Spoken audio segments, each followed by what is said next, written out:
Ministro, muchas gracias por su presentación, muchas gracias por tomarse el tiempo de venir. Como usted mismo decía al inicio, del momento en el cual le hice la invitación a usted, es un poco encima, digamos, es muy arrancando el gobierno, pero es que muy arrancando el gobierno han pasado muchas cosas. Entonces, definitivamente para nosotros la oportunidad de lo que está sucediendo en este momento no tiene ninguna duda y de verdad que agradecemos el esfuerzo que se ha hecho por estar aquí el día de hoy, 3 días después de usted haber asumido como ministro de Hacienda. Quiero iniciar esta presentación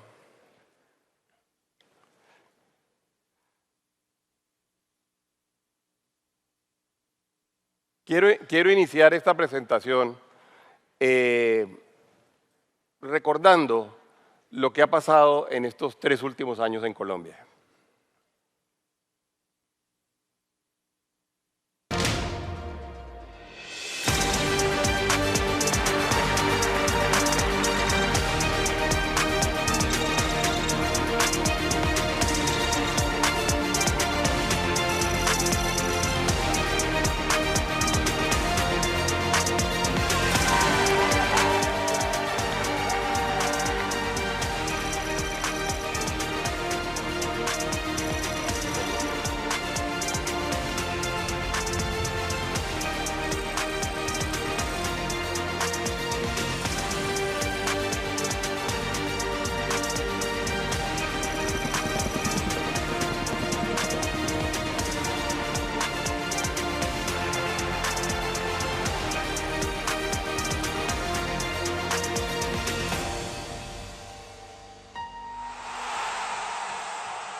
Podrán ustedes decir que muchas de esas cosas no pasaron en Colombia y tendrán ustedes razón.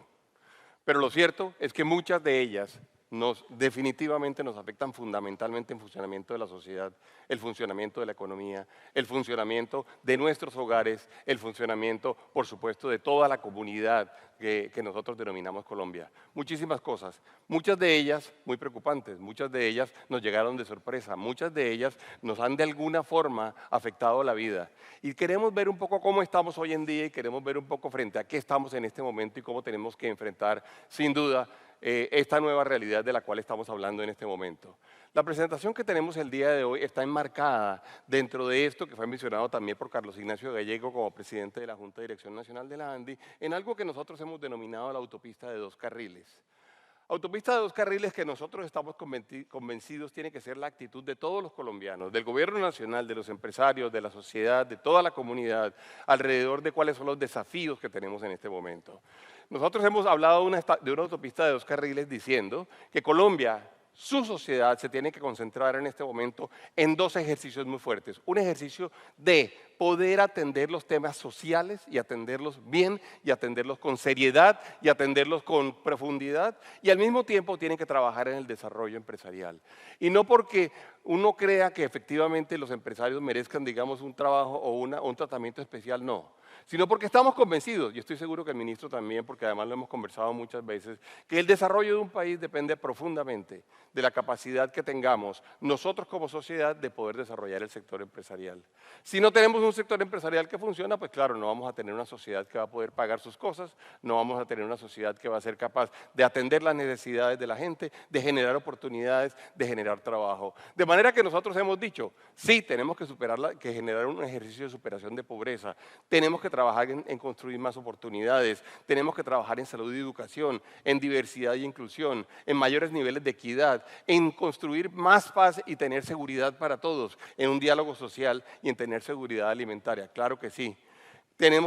Para poder hacer esto necesitamos fortalecer el tejido empresarial, necesitamos fortalecer la posición de los empresarios y tenemos que trabajar, lo mencionó el ministro ahorita y lo hemos hablado siempre, en una nueva industrialización. Este es un ejercicio que no se da espontáneo y por eso sacamos hace un tiempo, ustedes recordarán, lo recibieron muchos de ustedes, unos libros que se llamaba La Nueva Industrialización 1, La Nueva Industrialización 2 y decíamos cómo y mostrábamos cómo otros países han hecho ejercicios potentes, poderosos, profundos en tratar de poder lograr que efectivamente la economía cree condiciones cada vez más favorables para poder efectivamente contar con más industria.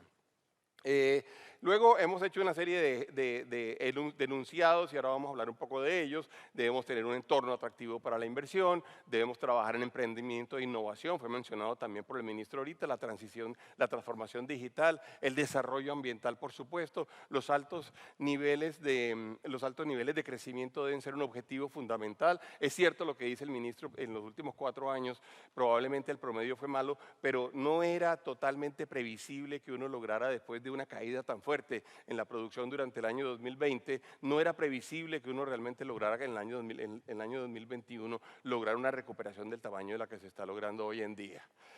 Entonces vamos a hablar un poco de Colombia, vamos a hablar de el panorama social y económico que tenemos hoy en día, cómo estamos, cómo lo leemos, cuáles son efectivamente las condiciones frente a las cuales estamos hoy y vamos a resaltar algunos indicadores especiales que para nosotros sin duda generan, digamos, una capacidad de análisis mayor. Cuando uno ve el crecimiento histórico de nuestro país y tenemos en este dato las cuentas nacionales, es verdad lo que dijo el ministro, no hay la menor duda. Teníamos el peor año en términos de crecimiento, estamos hablando aquí de un dato del 7%, pero era importante que se lograra un crecimiento que nos lograra recuperar esa posición. Era importante que nosotros lográramos realmente poder pasar a niveles superiores. Y hoy en día es importante que nosotros tratemos de mantener esa tendencia. Hoy en día es importante que nosotros tratemos de reforzar la posibilidad de que la economía siga creciendo.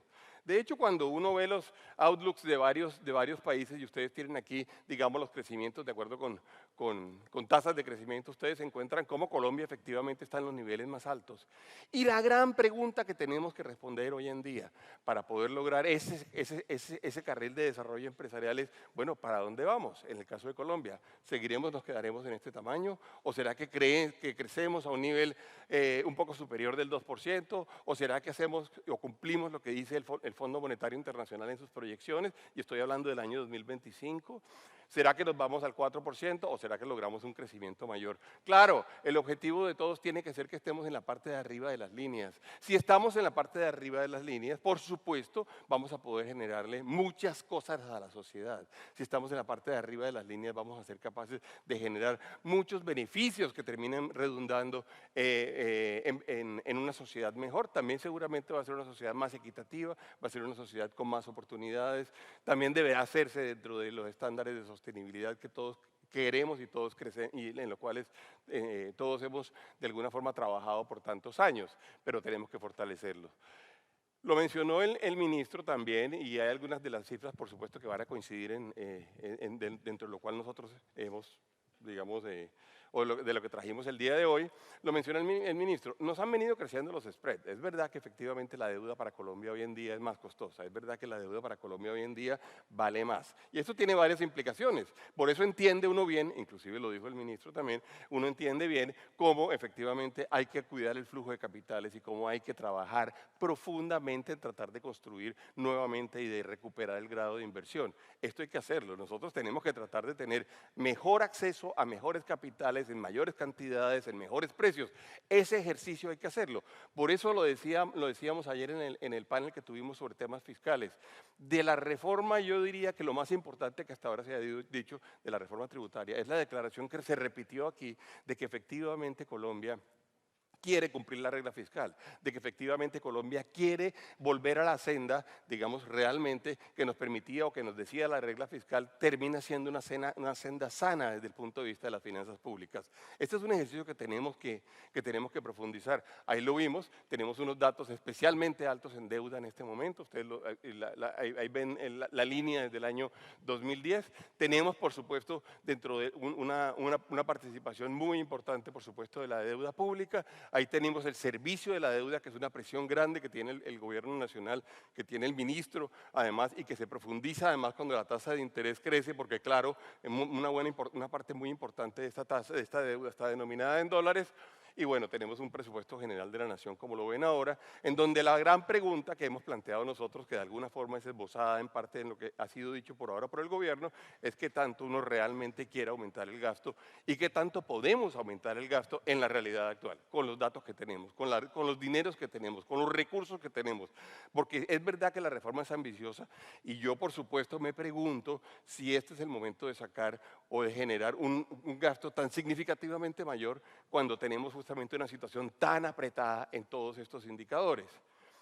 Y es, por supuesto, el dilema frente al cual está el ministro de Hacienda permanentemente. Ahora bien, la coyuntura global, por supuesto, se ha reflejado en nuestra economía.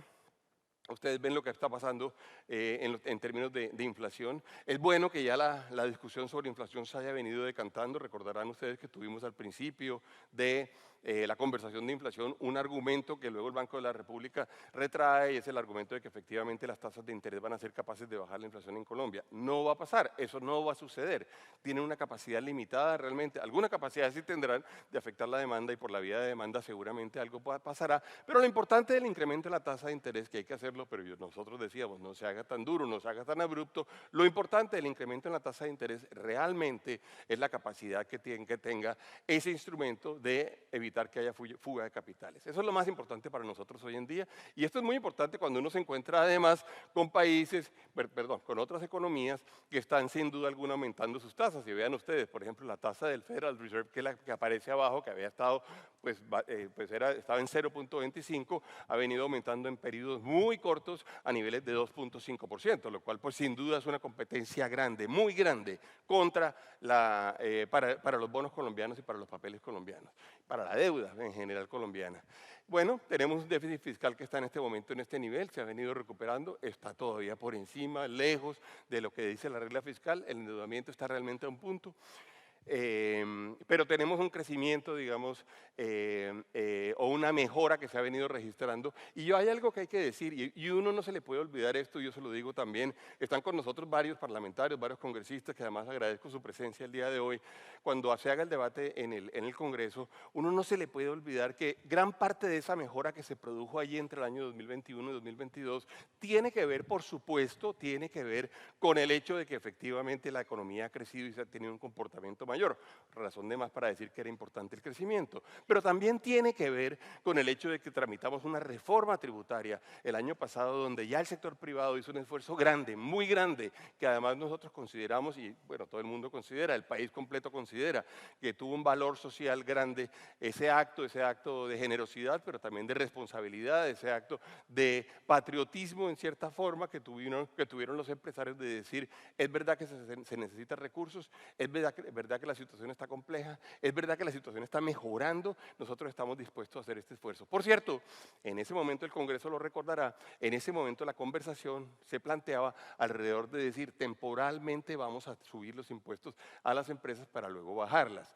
No quedó en el articulado finalmente una reducción en el tiempo, que era lo que nosotros hubiéramos querido, dijimos hacemos el esfuerzo, ojalá sea temporal, no quedó, pero sí teníamos de alguna forma una conversación nacional que conducía a que dijéramos los impuestos deben bajar relativamente pronto. Eso es quizá algo que queremos conversar con el ministro, con el gobierno y con los parlamentarios que tienen a su cargo la discusión en comisiones terceras y cuartas ahora y luego, por supuesto, en plenarias. Ahora, ante las realidades internacionales del mundo, pues Colombia ha venido haciendo diferentes cosas a lo largo del tiempo. Ha venido generando, sin duda alguna, algunas reacciones que terminan, por ejemplo, que terminan produciendo temas como el ejercicio de red carpet a empresas que se ha venido dando ahorita, el incremento en inversión que se ha presentado, el trabajo con las multilatinas que se presentó, digamos, a partir del año 1994, queremos hacer un trabajo de nearshoring, de reshoring, queremos atraer inversión, queremos trabajar en la posibilidad de ser atractivos en términos de inversión, es cierto, y yo diría que todo esto está en un contexto que es interesante y uno puede verlo en este gráfico que tenemos aquí, porque aquí lo que tenemos es la participación de las exportaciones según el destino en el año 2020 y aquí tenemos la participación de las exportaciones en el año 2021. Hay varias cosas que son interesantes y fue mencionado también ahorita, una de ellas, como el 10% de nuestras exportaciones iban para Venezuela y prácticamente desaparecieron, y cómo eventualmente ante la recuperación de Venezuela ahí puede haber una oportunidad que sea una oportunidad grande. No hay duda, hay que construirla bien, hay que construirla además en forma confiable, hay que construirla además con medios de pago suficientemente bien definidos. Tenemos que asegurarnos de que nos van a pagar esos recursos, tenemos que asegurarnos además que la logística funciona, que las fronteras funcionan. El ministro nuevo de Comercio, quien viene mañana nos acompañará en la asamblea privada, conoce bien el tema venezolano, trabajó muchos años de su vida en ese tema y con él yo creo que vale la pena trabajar el desarrollo de una estrategia que es una estrategia que realmente nos conduzca a que si vamos a hacerlo de Venezuela lo hagamos bien hecho. Para nosotros sin duda es importante hacerlo. Y en medio de todo esto, pues y el título de arriba lo dice así, nosotros tenemos que seguir trabajando en el cierre de la brecha social. Este es un ejercicio del cual los empresarios, el empresariado no se ha olvidado.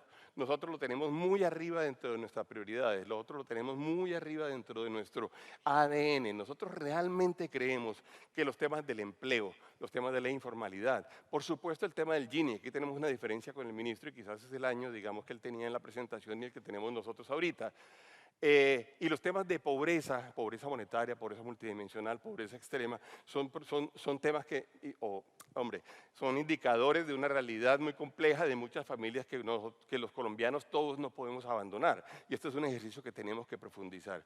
Ahora, nosotros sobre esto hemos venido diciendo varias cosas. Una de ellas, que no se trata solamente de hacer transferencias monetarias, no se trata solamente de gastar recursos, no se trata solamente de dedicar presupuesto a ello, sino se trata de diseñar bien, muy bien, de trabajar muy bien en cuál es la estrategia que se requiere hoy en día y cómo se tiene que implementar, cuál es la focalización, cómo se tienen que eventualmente llegar a los territorios. ¿Se debe o no se debe y se puede o no se puede diferenciar territorialmente la estrategia? Hay algunas regiones que requieren más de trabajo, por ejemplo, de focalizarnos en temas como trabajo, otras en educación, otras en salud, oportunidades, saneamiento básico. Tiene que ver con muchas cosas que además hay que conocer en detalle, hay que conocerlas y con base en eso se debe construir la estrategia que nos permita salir adelante. Claro, el tema de salud, muy importante, y ha habido discusiones que, claro, nos generan preocupaciones y ha habido discusiones que nos generan dudas, y nosotros tenemos propuestas y nosotros queremos trabajar en ello y nosotros queremos además ser parte de la solución, claro que sí. Pero a uno no se le puede olvidar cuando habla del tema de salud en Colombia lo que ha venido pasando en temas de cobertura. Colombia ha venido mejorando significativamente en temas de cobertura hasta el punto de que hoy en día tenemos una cobertura bastante alta. Ahora, hay que aumentarla.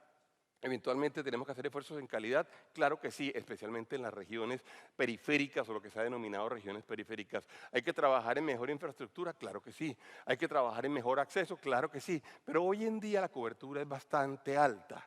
Y de hecho, cuando uno, fíjense ustedes, cuando uno hace el ejercicio de ver, por ejemplo, el promedio de OECD, Colombia se encuentra en todo caso a niveles en términos de gasto total en salud, pues el gasto per cápita nos encontramos todavía lejos de esos países. Ahora, la mayoría de las comparaciones con OECD terminan siendo ligeramente injustas porque normalmente nos estamos comparando con economías que tienen niveles de capacidad de gasto y de capacidad de ejecución, inclusive hasta de calidad del Estado significativamente mejor que la colombiana. Ustedes ven el gasto en salud y fíjense cómo ha aumentado.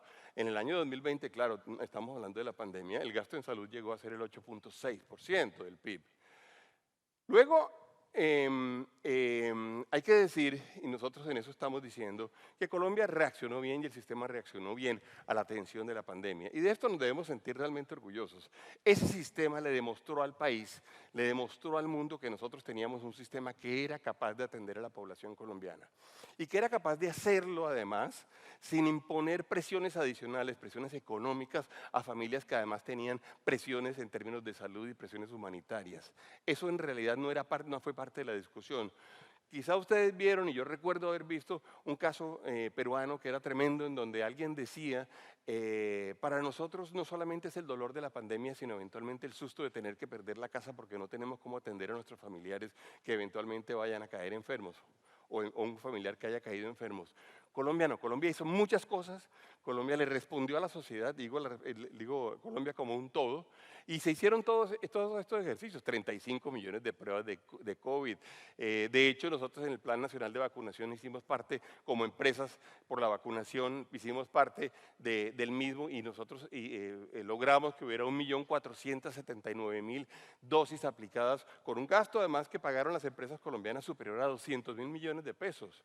El tema del oxígeno fue además una pesadilla en algún momento del paro nacional porque no teníamos cómo mover el oxígeno de un lado a otro y andábamos nosotros y yo andaba además con los líderes del paro pidiéndoles que pudiéramos pasar los camiones para que pudiéramos efectivamente atender los hospitales. Hubo, y lo saben muchos de ustedes, momentos en los cuales estuvimos a punto, a horas de no tener oxígeno en los hospitales colombianos o en algunos hospitales colombianos. Bueno, pues se logró hacer. Lo cierto es que Colombia lo logró y lo logró. Yo diría, deberíamos tener sentir un motivo de orgullo importante alrededor de cómo se comportó la economía, el sector salud alrededor de la pandemia.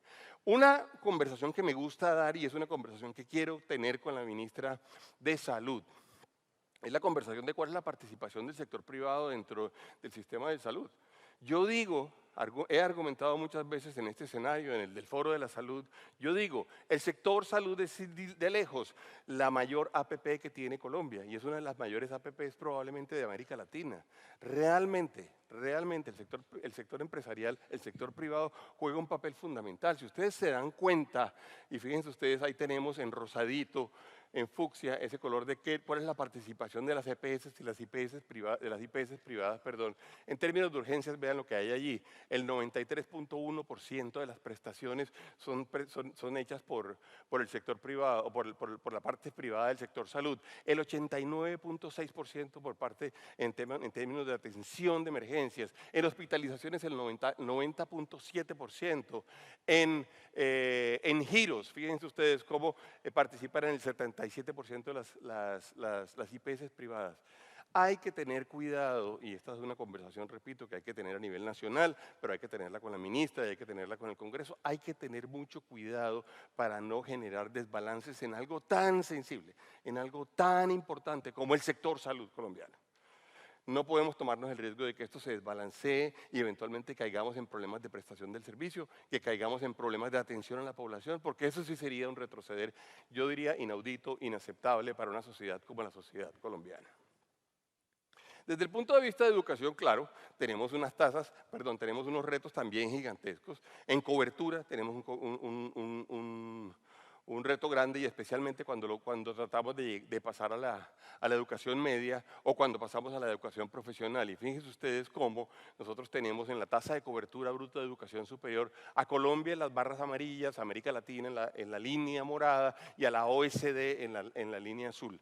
Aquí hay sin duda alguna un reto muy importante. Colombia nunca va a poder realmente desarrollarse si no somos capaces nosotros de mejorar estos indicadores en términos de salud. No solamente de oportunidades, no solamente de cobertura, sino también de calidad.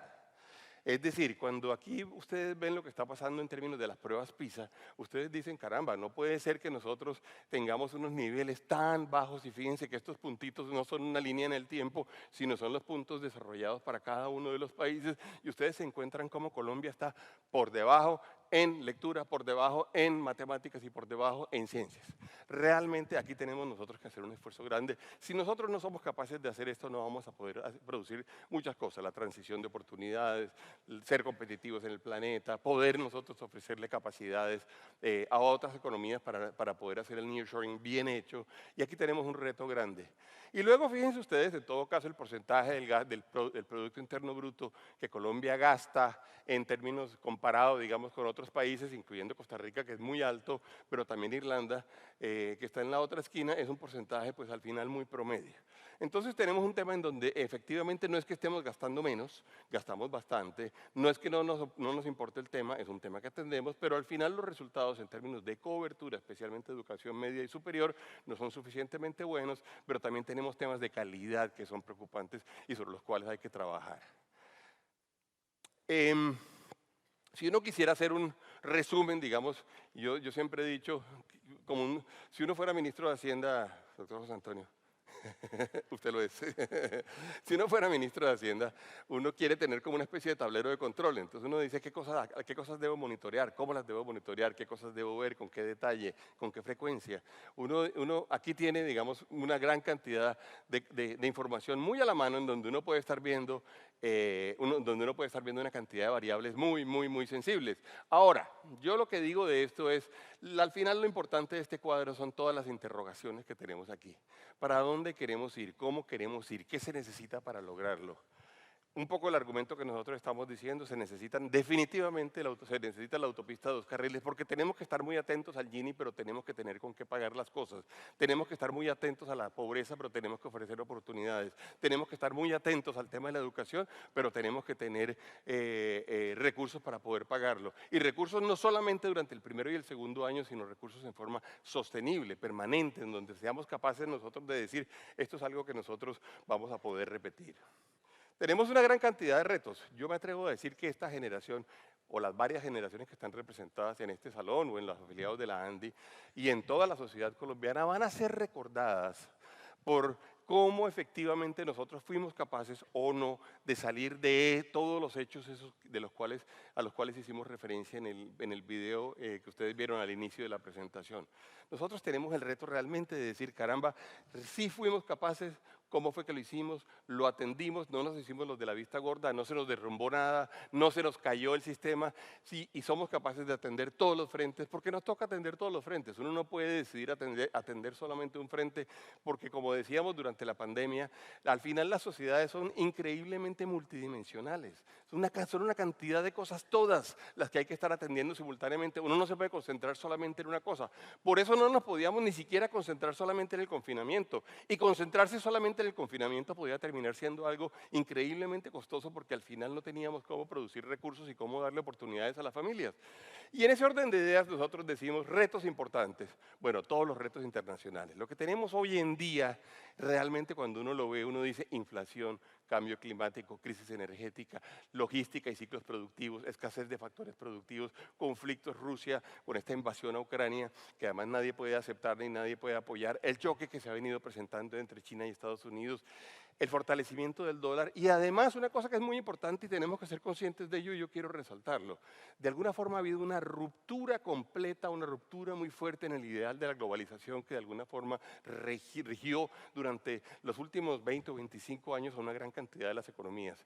Una gran cantidad de los hacedores de decisiones, de las personas que toman decisiones, de las estrategias de los países, en realidad han venido abandonando el ideal de la globalización. No significa que no haya competencia, no significa que no haya libre comercio, pero sí significa que tenemos que estar verdaderamente conscientes de que esto está pasando en el mundo y cualquier estrategia que nosotros vayamos a construir tiene que tener en cuenta que efectivamente el planeta rompió con el ideal de la globalización mundial. Ya dijimos, y hemos mencionado esto, y fíjense ustedes aquí de alguna forma hay la mención también al incremento generalizado de las tasas de interés en prácticamente todo el globo, y ustedes se dan cuenta, en América, pues, digamos, el efecto es muy, muy grande, pues tenemos a Rusia inclusive, o tenemos a Túnez creciendo las tasas de interés, tenemos países en África varios creciendo las tasas de interés, México, Estados Unidos y Canadá lo han hecho también, y en una muy buena parte de Europa también, y el Banco Central Europeo lo ha hecho. Entonces, realidad para nosotros es muy importante. Ahora, esto ha conducido, pero bueno, me faltó mencionarlo el caso de Colombia que lo teníamos sombreado allí, pero esto ha conducido a que haya un fortalecimiento muy importante del dólar frente a una cantidad de monedas. Y ustedes ven por aquí tenemos el dato del peso colombiano. Efectivamente, nosotros nos hemos venido moviendo muy cercano a lo que ha venido sucediendo en México, pero esto ha sucedido además en muchas otras latitudes. Ustedes ven lo que está pasando con el yuan, con el euro, con la libra esterlina, y para eso hay que estar, entre otras cosas, hay que estar preparados. Claro, probablemente nos va a producir un incremento en la competitividad de nuestras exportaciones, pero ojo, no en todas las economías. Seguramente en los Estados Unidos sí, o en las economías dolarizadas sí, pero las otras economías están también de alguna forma viviendo un proceso de fortalecimiento del dólar, lo que sin duda alguna pues, nos quita la capacidad de tener una alternativa significativamente más competitiva. Luego viene el gran reto, y estos son los dos libros a los cuales hice referencia ahorita, de producir una reindustrialización del país. Cuando yo fui parte de la misión de internacionalización, y aquí hay varias personas que fueron parte de la misma, está Marcela que nos acompaña hoy, con Marcela teníamos amabilísimas discusiones en la misión de internacionalización, con el doctor Gallego también, creo que por lo menos nosotros dos estábamos, y no me acuerdo quién más estaba, si hay presentes más personas de la misión de internacionalización. Yo hacía una pregunta que la quiero repetir permanentemente. Nosotros debemos ser capaces de responder la pregunta, si nos las hace alguien desde afuera, pero si nos la hacemos adentro también, la pregunta de ¿cuál es la estrategia de Colombia frente al mundo? Si a ustedes les preguntan a qué le juega Colombia en los próximos años, uno tiene que tener una respuesta. Y tiene que ser una respuesta no ideal, no solamente de sueños, sino tiene que ser una respuesta acompañada de políticas públicas, tiene que ser una respuesta acompañada de normatividad, tiene que ser una respuesta acompañada de regulación, tiene que ser una respuesta acompañada de estructuras económicas que nos permitan responderla. Entonces, evidentemente uno pudiera decir, no, la respuesta hoy es la globalización, que probablemente fue la respuesta en el pasado, pero no, tenemos que tener una respuesta porque recordemos que además el ideal se ha venido modificando, Y yo diría que la idea que tiene y que ha sido expresada, no ahorita después de haber sido nombrado ministro de Hacienda, sino por muchos años en forma muy consistente José Antonio Campo, de que uno tiene que verdaderamente fortalecer las producciones, generar algunos sectores que efectivamente sean competitivos a nivel mundial, darle las condiciones, es una idea que nosotros compartimos fundamentalmente y así ha estado en los dos libros que hemos publicado y en una cantidad de papers y declaraciones que hemos hecho. Inclusive, compartimos también nosotros pues yo diría que la admiración o el referente de oír a una persona como Mariana Mazzucato, que además, por cierto, tratamos de traerla al foro, no pudo venir por razones personales, pero era nuestra intención que estuviera con nosotros el día de hoy. Compartimos el referente de poder decir, hay ciertas cosas que se deben hacer, son las que nos permitirían generar riqueza, son las que permiten que el aparato productivo se ponga al servicio de los principios sociales, son las que se permiten que de alguna forma la producción sea la base de la construcción de oportunidades de un país como Colombia. Eso es válido también para otros países, por supuesto. Y lo cierto es que al final, cuando hicimos el análisis de lo que se ha venido diciendo, nos encontramos con que efectivamente hay cosas que hemos dicho, inclusive nosotros por allá en el año 2015, no obligatoriamente después de la entrevista de ella o las entrevistas que ha dado alrededor de lo que le han preguntado sobre Colombia. José Antonio Campo también ha dicho cosas en este sentido y nos hemos puesto como en el ejercicio de tratar de ver en qué coincidimos y en qué cosas coincidimos. Y la verdad es que coincidimos mucho. Por ejemplo, sin una estrategia de industrialización, una política de innovación y una adecuada reinversión de utilidades, al final no vamos a tener nada para redistribuir. Uno puede querer redistribuir, uno puede querer mejorar el Gini, claro que lo puede hacer, pero para eso necesitamos producir, necesitamos tener riqueza, necesitamos tener un aparato productivo. No se trata de redistribuir la pobreza, no, se trata de redistribuir riqueza, de distribuir producción. Cuando dice Mariana Mazzucato, mi visión del capitalismo está en tener una alianza simbólica entre la inversión extranjera y el sector público como sector privado. Esa es una declaración muy potente porque uno quiere tener efectivamente inversión extranjera y quiere que la misma se sienta bien acogida y se sienta atraída por invertir en un país como Colombia. Cuando uno dice queremos tener un sistema tributario que premie la inversión de largo plazo, nosotros hemos dicho y hicimos una propuesta tributaria en donde decimos tenemos que buscar un camino estructural de la tributación de forma que se garantice a los inversionistas nacionales e internacionales su estabilidad en el largo plazo. Yo encuentro que nosotros tenemos, esto fue dicho por el ministro, creo que la industrialización es un punto muy importante y hay muchos sectores de servicios tecnológicos y de otra naturaleza. Tiene que ser una economía productiva y hay que diversificar la canasta exportadora. Realmente nosotros coincidimos al 100% con esto. Nosotros hemos dicho, además, no se trata solamente de las empresas grandes, tengamos en cuenta siempre a todo el espectro empresarial, desde los empresarios, los nuevos emprendedores, los emprendedores de mañana, no los que han arrancado hoy, sino los que arrancan mañana, y tengamos también a la gente que durante años o décadas ha sido capaz de producir buenos resultados para Colombia. De manera que el ejercicio es un ejercicio en donde tenemos una coincidencia bastante profunda en términos de la idea productiva, la idea de industrialización, la idea de diversificar la canasta productiva, y eso es algo que tenemos que aprovechar para poder hacerlo. El tercer reto nosotros lo hemos planteado como la idea de que el desarrollo debe ser un desarrollo regional. No es fácil poder imaginarse un desarrollo nacional. No es lo mismo desarrollar la costa Caribe que desarrollar la altillanura. No es lo mismo desarrollar el eje cafetero que los Santanderes. No es lo mismo desarrollar el Valle o el Pacífico que desarrollar la Guajira. Somos diferentes, pero es que además esta idea, quien ha venido, digamos, consistentemente a estos foros, recordará cuando trajimos a Edward Glaeser.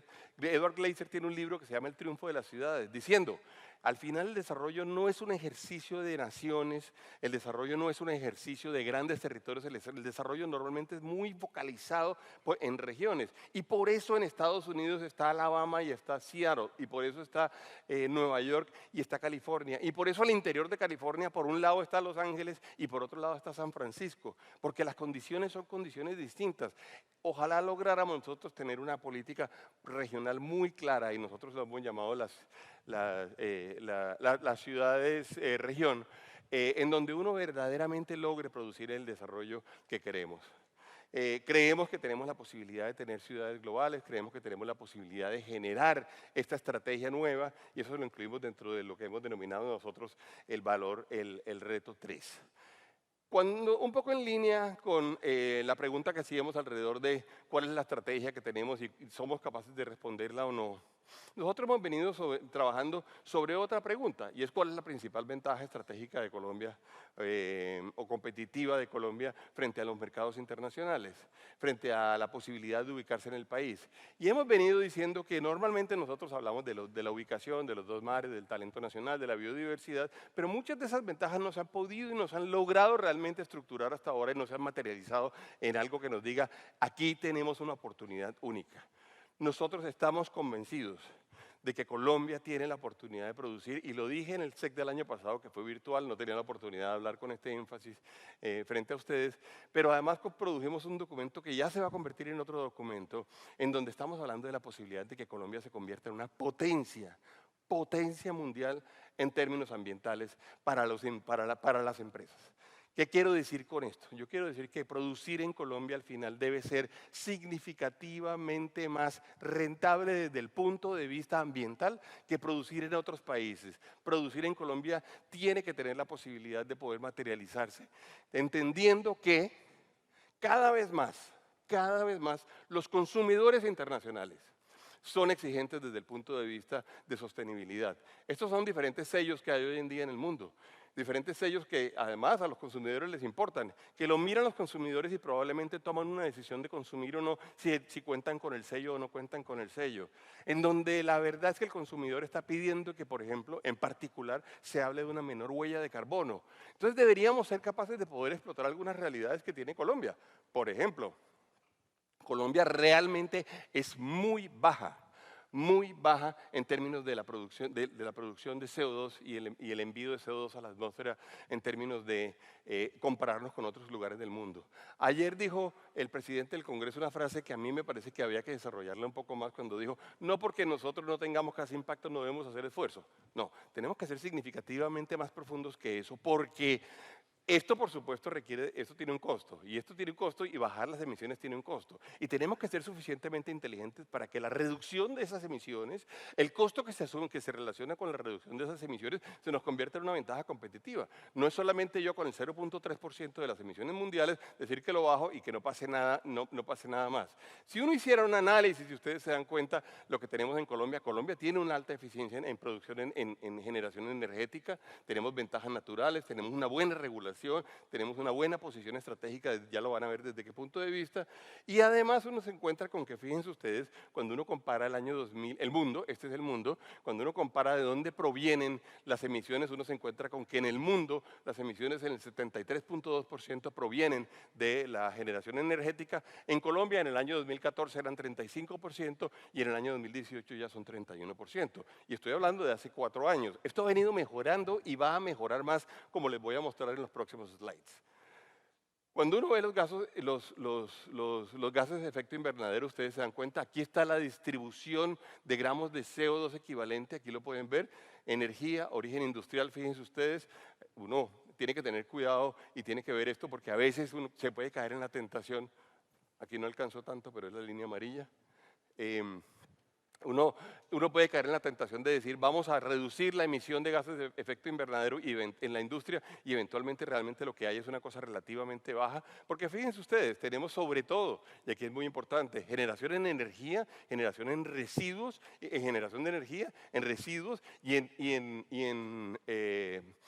en emisiones de origen industrial. Y uno puede hacer todo el ejercicio de tratar de entender. Por ejemplo, el origen industrial es el 3% realmente. Y uno cuando se concentra en analizar el origen industrial debe entender que solamente es el 3%, que es la linecita pequeña amarilla que aparece arriba. Pero también podemos nosotros compararnos con otras economías en términos de los factores de emisión, es decir, los gramos de CO2 por cada kilovatio que producimos. Cada kilovatio hora, vean dónde está Colombia, superada por Suiza, por Suecia y por Francia. Estamos hablando de 162. Cuando nos comparamos con América Latina tenemos una tasa también bastante buena. Y cuando hablamos de las producciones de energía por fuente, fíjense ustedes, lo que aparece arriba es hídrico. Realmente Colombia ha venido y tenemos en este momento una matriz significativamente más limpia que la de la mayoría de los países. Cuando hablamos del carbón emitido, voy a decir que todos estos análisis que hemos venido haciendo, que se han venido haciendo con la Vicepresidencia de Energía y con la Vicepresidencia de Economía de la ANDI, van a salir en una próxima publicación, en un próximo libro que vamos a sacar relativamente pronto, donde vamos a hablar de ello. Pero fíjense ustedes, por ejemplo, el carbón emitido por unidad energética de CO2 por kilovatio, vean dónde está Colombia, en la línea amarilla, pero vean dónde está Chile, dónde está Estados Unidos, dónde está China, o dónde está México, o Alemania incluso. La energía consumida por unidad de PIB. Esto es muy importante porque para producir, claro, se necesita energía y vean por favor dónde está Colombia. Estamos muy abajo. Ahora, ¿por qué esto es una ventaja competitiva? Porque los mercados se los van a pedir al mundo y tenemos que correr rápido. ¿Y por qué digo que tenemos que correr rápido? Porque yo me atrevo a apostar mucho de que de aquí a 10 años nosotros vamos a tener un mundo que le va a pedir a los productores que produzcan menos CO2. Bueno, pero eso lo podemos adelantar y hay razones para adelantarlo. Y hay seguramente un gobierno que está convencido de que esto se puede convertir en una ventaja competitiva muy, muy grande. Nosotros decimos que la competitividad se va a medir muy rápidamente en términos de emisiones de CO2 por unidad de PIB. Hicimos este cuadro que algunos de ustedes conocen. Fíjense ustedes, aquí que estamos diciendo, por cada unidad de PIB, de Producto Interno Bruto, Colombia emite esto está dado comparado con cada $1.000 realmente de unidad de PIB. Colombia emite 110.4 gramos de CO2. Fíjense ustedes, Chile, 193. Klaus, lo siento. Chile, 193.3. Argentina, 169. Brasil, Costa Rica emite menos que nosotros. Costa Rica y Panamá emiten menos que nosotros, es verdad, pero tienen una limitación que nosotros no tenemos, que es la limitación de aumentar la capacidad de producción de energía, la capacidad de generación. Colombia tiene un potencial, y ya lo vamos a ver ahorita, en crecimiento de generación muy, muy grande. Entonces, si queremos crecer significativamente el aparato industrial y queremos generar, o el aparato productivo, y queremos generar más energía para poder atenderlo, pero vean, por favor, a Estados Unidos, o vean a China, esos productos de los cuales hablaba ahorita José Antonio Campo, el ministro. Esos productos, cada producto que llega es un producto que tiene una huella de carbono que es 4 veces la huella de carbono colombiana. Esta es una ventaja potente y les quiero decir, lo he testeado ya con compañías que han tomado la decisión de invertir o no en Colombia y han dicho, esto para nosotros es importantísimo, esto le baja la huella de carbono. Yo creo que tenemos que comenzar a marcar nuestros productos con baja huella de carbono. Yo creo que nosotros como estrategia tenemos que generar este indicador. Yo creo que tenemos que contarle a los consumidores que esto existe. Si ustedes me preguntan, yo concentraría un esfuerzo importante de la economía colombiana en posicionar sellos, en posicionar mediciones, en posicionar certificaciones, porque esto va a ser cada vez más importante en el planeta, no tengan ustedes la menor duda. Es más, cuando uno ve, por ejemplo, cuáles son las capacidades de generar, además van a ver que lo que está sucediendo hoy en día es que estamos mejorando aún. Estamos volviéndonos más y más limpios y que estamos creciendo en energía eólica y estamos creciendo en energía solar y estamos generando cogeneración. Y fíjense ustedes cómo vamos teniendo una matriz que se va limpiando. Y esto que aparece aquí son las energías renovables. las energías renovables y cómo van entrando en cada uno de los eventos de subasta. Y fíjense, en la subasta de confiabilidad para el 2022 entraron 760 megavatios. En la del 2022, la segunda, 1.298. Se espera que la tercera entre en 796, perdón. Es decir, lo que estamos en este momento es mejorando y mejorando nuestra capacidad. Dicho esto, realmente lo que tenemos nosotros es una oportunidad muy grande. Luego hay que decir y hay que hablar también claro alrededor de algunos hidrocarburos. Es claro que además el gas natural, Colombia tiene gas natural y Colombia necesita más gas natural y que el mundo además, y allá lo vemos allá arriba, el Parlamento Europeo acaba de declarar el gas natural como una energía verde, como una energía que probablemente va a ser la base de la transición energética. Por eso hace sentido y es buena noticia que se haya anunciado la entrada del pozo o el descubrimiento o la declaración del pozo Uchuva 1 y el pozo que Ecopetrol, Ecopetrol anunció ayer también aquí en este escenario. Esas son buenas noticias porque además nos permiten a nosotros contar con estas capacidades que lo único que van a hacer es darnos más competitividad. Ya lo dijo el canciller alemán, que además habían estado, como ustedes saben, un poco confiando en que además Rusia les iba a seguir dando el gas natural, pero ya lo dijo él, nosotros sin el gas, el carbón y el petróleo rusos no tenemos una forma de asegurar el suministro de energía en Europa para la calefacción, el transporte, la electricidad y la industria. Ellos están en un problema muy, muy grande. Nosotros en realidad tenemos la oportunidad de no tener estos problemas. La seguridad energética tiene que ser base fundamental de las decisiones que toma esta sociedad de aquí en adelante. Pero ojo, no solamente para no depender del mundo, también para ser más competitivos. Vamos a ser capaces de ser más competitivos si nosotros realmente tomamos las decisiones correctas en este sentido. Colombia ya tiene, digamos, las mediciones que el mundo quiere tener en el año 2050. Colombia ya cuenta con esas capacidades, nosotros tenemos la generación que toca. Tenemos una regulación bastante buena que ha conducido, digamos, a estos resultados, entre otras la ruta del hidrógeno, la ruta de la energía eólica en costa afuera. Nosotros tenemos esto ya hoy en día a disposición del mercado y el mercado ha venido reaccionando. El mercado es bastante inteligente, el mercado toma las decisiones donde toca y cuando efectivamente se puede hacer.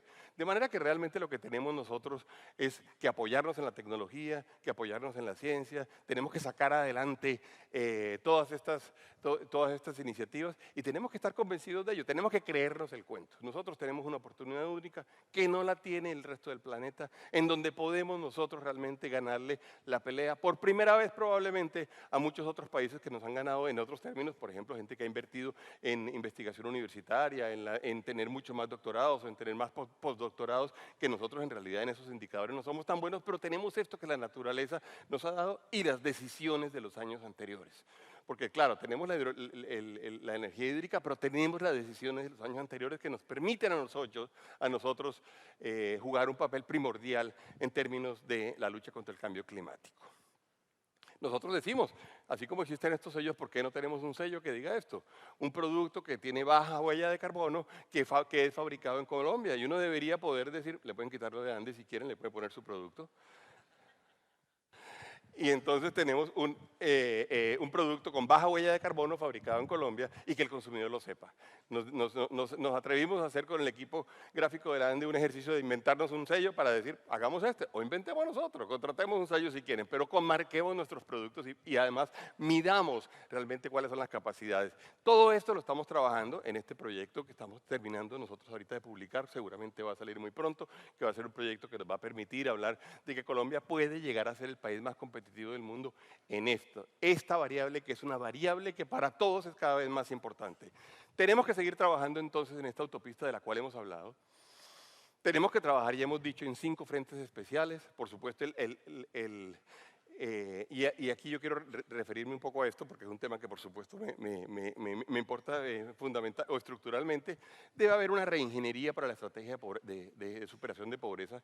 Los que trabajamos en ello hace 10 años, creo que al final logramos identificar una gran cantidad de hechos que cuando uno los movía bien producían buenos resultados y lograban además mejorar estos indicadores. Hay que seguir trabajando en ello, hay que seguir profundizándolo, hay que seguir generando mejores resultados. Nos tenemos que tenemos que focalizar las poblaciones, tenemos que fortalecer el aparato empresarial, no hay duda, tenemos que trabajar nuevas oportunidades basadas en la huella de carbono, tenemos que trabajar en el entorno mínimo competitivo y tenemos que generar debates que conduzcan a que las reformas verdaderamente se puedan dar.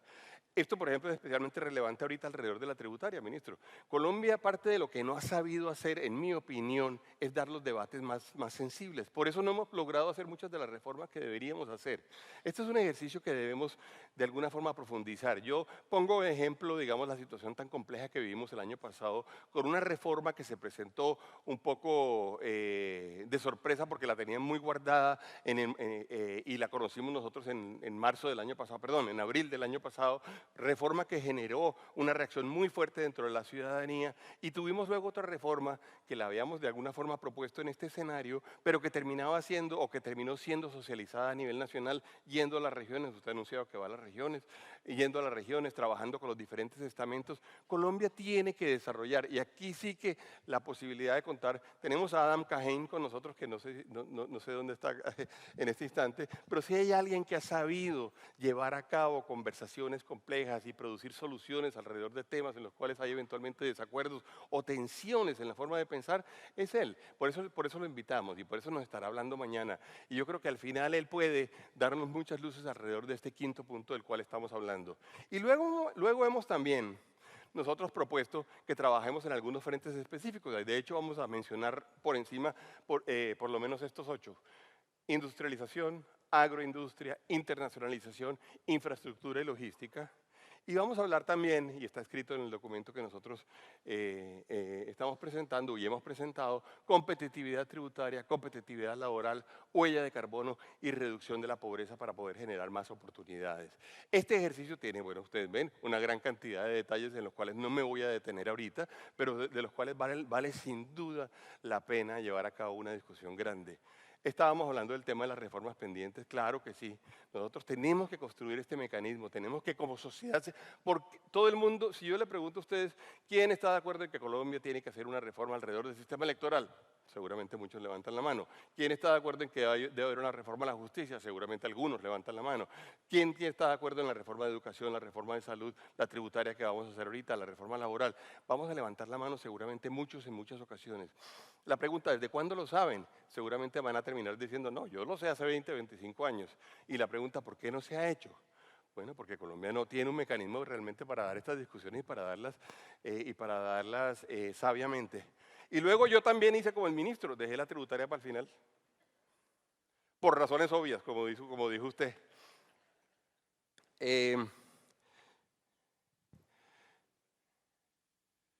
Nosotros, en lo que hemos visto hasta ahora, hemos hecho pues, el siguiente análisis. El ministro presentó este cuadro, palabras más, palabras menos, que es el que está contenido, por cierto, en la exposición de motivos.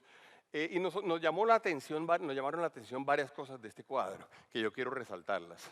A pesar de que originalmente habíamos tenido la sensación nosotros de que no se iba a tocar a los tributos de las compañías y de que veníamos de la tributaria del año pasado en donde supuestamente en forma temporal íbamos a pagar unos impuestos que luego iban a de alguna forma reversarse, y de que el mismo ministro ha dicho que eventualmente en el futuro tenemos que bajar los impuestos para las compañías. A pesar de eso, cuando uno ve este cuadro, uno se encuentra con que las personas jurídicas pagan el 5.1 billones de pesos, que los recursos del uso del subsuelo del Estado pagan 7 billones de pesos, que hay otras medidas que tienen que ver con 2.1 billones de pesos, y que hay incluso los impuestos saludables y ambientales que pagan 2.9 billones de pesos. Si uno suma esto, realmente lo que tiene es también de lejos, olvidémonos de las personas naturales, es de lejos la reforma tributaria más grande de la historia de Colombia, concentrada en el sector empresarial.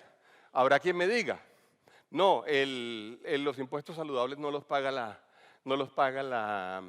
empresa, sino los paga la gente, en cuyo caso uno también se preocupa porque en este momento a las personas de menos ingresos ponerle una carga de 2.5 billones de pesos, por supuesto, es un efecto muy grande, además con la condición de inflación que hemos venido teniendo durante este año, pues lo único que va a hacer es apretar más a los hogares.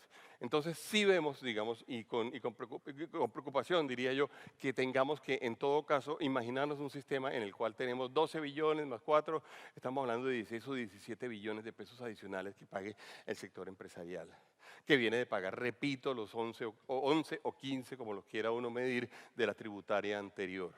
En realidad, eso puede ser que termine siendo un ejercicio peligroso, puede terminar siendo un ejercicio que afecte a la actividad empresarial, puede terminar siendo un ejercicio que nos baje la inversión.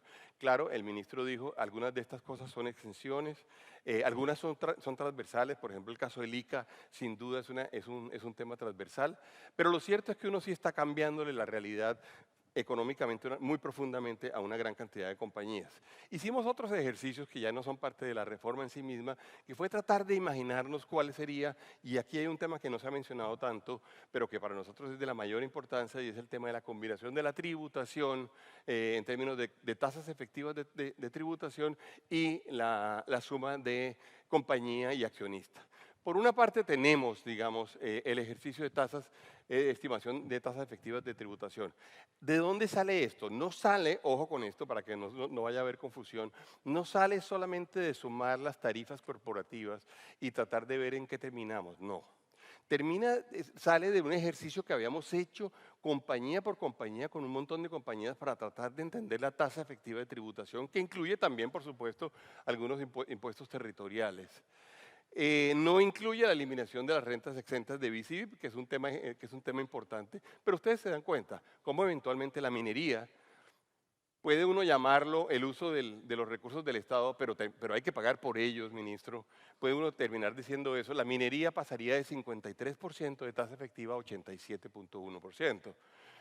Los servicios pasarían de 60.6 a 63.1. Comercio de 58 a 63. Industria manufacturera 56 a 62. Construcción 57 a 60. Servicio financiero 53 a 59. Transporte, almacenamiento y comunicaciones 49.2%. Y cuando uno hace el ejercicio de la tasa combinada de sociedad y socio, uno se encuentra con que puede determinar. Hoy en día estamos en un nivel de cerca de 42.4%, puede terminar pagando el 67.1%. Ahora, claro, está la conversación de si esos son los recursos de las personas más ricas, en la línea que el ministro presentó, en donde dice que se termina bajando en el último percentil muchísimo la tributación. Pero también es cierto que esto hará que la gente tome la decisión de invertir o no invertir. Es obvio, claro que sí, claro que por supuesto todo el mundo toma sus decisiones en la forma más racional posible. Estas cifras tenemos que mirarlas con detalle y tenemos que entender realmente cuáles son las consecuencias de tomar una decisión que eventualmente vaya en este camino. Hicimos otro ejercicio que es la de tratar de entender y combinar y compararnos con otros países. Bueno, porque claro, queremos saber si la gente puede invertir y quiere invertir en Colombia o no. La tasa más alta de tributación combinada entre corporación y socio, fíjense ustedes, la tiene Canadá cuando uno mira este ejercicio, que son el ejercicio de la fuente de la OECD. Colombia está en 42.4%, Luxemburgo está, Australia, Corea, Irlanda y Canadá tienen tasas altas, 47, 49, 51, 53.5%. Y así es como estamos hoy en día. ¿Qué pasa si uno realmente aplica la tasa de tributación combinada? Pasamos al 67.1. Y uno pues tiene que ser consciente de ello. O sea, y uno puede tomar esta decisión. Claro que la podemos tomar como sociedad. La pregunta nuestra y la preocupación nuestra, porque lo dije en el panel de ayer, es qué consecuencias puede terminar teniendo esto sobre la inversión. ¿Qué consecuencias puede terminar teniendo sobre la inversión? Hicimos otro ejercicio que creo que al final no nos quedó en la presentación, que fue el ejercicio de tratar de combinar también en los diferentes tipos de inversionista. Ministro, ya hay 3 tipos que son importantes, el nacional, el extranjero y el extranjero que tiene convenios de doble tributación. Y se encuentra una disparidad gigantesca entre los 3. De hecho, el extranjero con doble tributación termina teniendo una ventaja de casi 20 puntos sobre el nacional, lo cual es una diferencia muy grande. Y esto puede conducir a que justamente lo que tengamos es un redomicilio de las personas concentrándose en países con doble tributación, bajando 20 puntos la tasa de tributación final. Ahora, esto tiene que ver con personas, como yo decía ayer, en general, los accionistas no, perdón, las personas naturales no tienen como nadie que los defienda mucho, pues el Congreso tiene que tener esa función también, pero nadie que los defienda mucho. También somos un poco vergonzantes en la defensa de los accionistas, porque hay la idea pues de que los accionistas pues son las personas más ricas de Colombia. Pues sí, pero es que además van a tomar la decisión de si invierten o no invierten, y yo creo que tenemos que ser conscientes de dónde están los estímulos, cuáles pueden ser los efectos, cuáles pueden ser las consecuencias, y yo creo que esa conversación es una conversación a la cual no le debemos sacar el cuerpo. Puede resultarnos incómodo, puede ser que las redes sociales nos digan un montón de cosas alrededor de que estemos diciendo esto hoy en día, pero eso no nos puede inhibir de decir la verdad, como no nos inhibirá de decirlo alrededor de todos los temas sensibles que eventualmente se presenten, como se han presentado en el pasado con gobiernos anteriores, y lo seguiremos diciendo. Ahora, algunas alertas adicionales que quisimos traer, por supuesto, es el tema de que no se nos puede olvidar que en todo caso el 35% ya era una tarifa alta. Eso no se nos puede olvidar. Y que, y que se subió temporalmente con la idea de que eventualmente termináramos reduciéndola, reduciéndola. No se nos puede olvidar que el sector construcción ha sido un sector que ha jalonado fuertemente la actividad económica y que está teniendo la eliminación de unas exenciones y de unos estímulos que eventualmente pueden ser realmente definitorios de si se mantiene su dinámica o no se mantiene. Las reformas de hidrocarburos nos pueden terminar generando una reducción en la atracción de inversión, porque es que también pasa eso. En todo caso, inclusive si se llegara a bajar el consumo de petróleo en el mundo, pues entonces lo que tendríamos sería exceso de reservas, y no sería Colombia el sitio en el cual serían las inversiones adicionales para poder mantener los niveles de producción. Y está el mercado de valores, que ahí hay una alerta que tenemos que mirar bien, porque en todo caso ese impuesto, el efecto de la ganancia ocasional sobre los títulos valores, especialmente las acciones, pues pueden terminar afectando el mercado de valores, que ya de por sí, o que todos sabemos, no tiene el tamaño ni la profundidad que todos hubiéramos querido, ni la profundidad con la cual hemos soñado. No lo tiene. Entonces, si no lo tiene, yo creo que es una reflexión, o es una reflexión que sin duda tenemos que dar nosotros. Finalmente quiero terminar ya diciendo que este grupo es un grupo, y eso se lo digo al ministro, se lo digo a todo el gobierno, se lo digo al Congreso de la República, veo que aquí hay varios, está Miguel, doctor Name, muchas gracias por venir y por acompañarnos. Realmente se los digo a todos ustedes. Este grupo, el grupo de los empresarios en Colombia, es un grupo que quiere trabajar por el país y que lo ha hecho. Que durante muchos años, lo vamos a ver en la presentación que nos va a hacer Gloria Valencia ahorita a las 12 del día con el libro que ella terminó de escribir y terminamos de editar, es un grupo que ha trabajado profundamente, juiciosamente, solidariamente, y yo diría que inclusive en forma extraordinaria cuando lo comparamos con otros grupos empresariales en otros lugares del mundo, o por lo menos de América Latina, en forma permanente a pesar de todas las vicisitudes. Aquí queremos estar, queremos trabajar más, queremos trabajar con el gobierno, nos sentimos en la capacidad de poder argumentar, nos sentimos en la capacidad de poder traer nuevas y buenas ideas, nos sentimos en la capacidad también de levantar las alertas cuando sentimos que hay alertas, pero pueden contar con eso.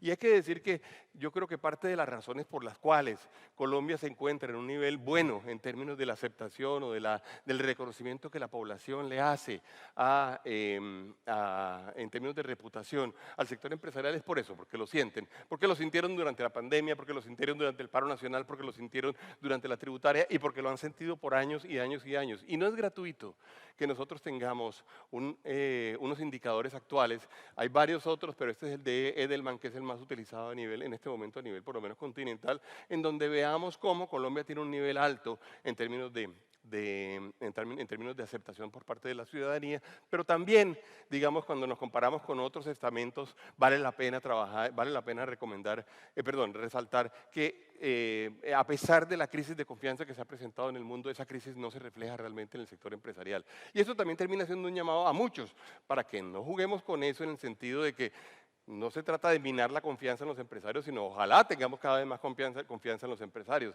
No se trata de estigmatizar a los empresarios o al empresariado, sino ojalá tengamos más confianza en el empresariado, pero también en el resto de estamentos. A nosotros nos conviene mucho que haya confianza en el gobierno, nos conviene mucho que haya confianza en los medios de comunicación, que la gente se sienta bien informada, nos conviene mucho que haya confianza en el Congreso de la República, y estamos solamente para apoyar eso. Ese ejercicio es un ejercicio que nosotros hemos querido hemos querido fortalecer. Es un ejercicio cuya razón principal reside realmente en la responsabilidad que el empresariado colombiano ha mostrado con la sociedad, que la seguiremos mostrando siempre, y es un ejercicio además que queremos nosotros fortalecer. Sientan por favor todos que aquí estamos para trabajar, ministro, sientan por favor todos los del gobierno, todos los del Congreso, todos los miembros del Congreso, sientan que este empresariado no solamente es el motor de la sociedad colombiana, no solamente es el motor de la sociedad colombiana, sino que quiere seguir siéndolo y quiere aportar cada vez más. Además, porque estamos convencidos que algunas de las tareas más importantes que tiene la humanidad se pueden desarrollar y se pueden acelerar con la participación de los empresarios. Estoy hablando de sostenibilidad, estoy hablando de educación, estoy hablando de salud, estoy hablando de superación de pobreza, estoy hablando de equidad. Les agradezco mucho a todos por su atención.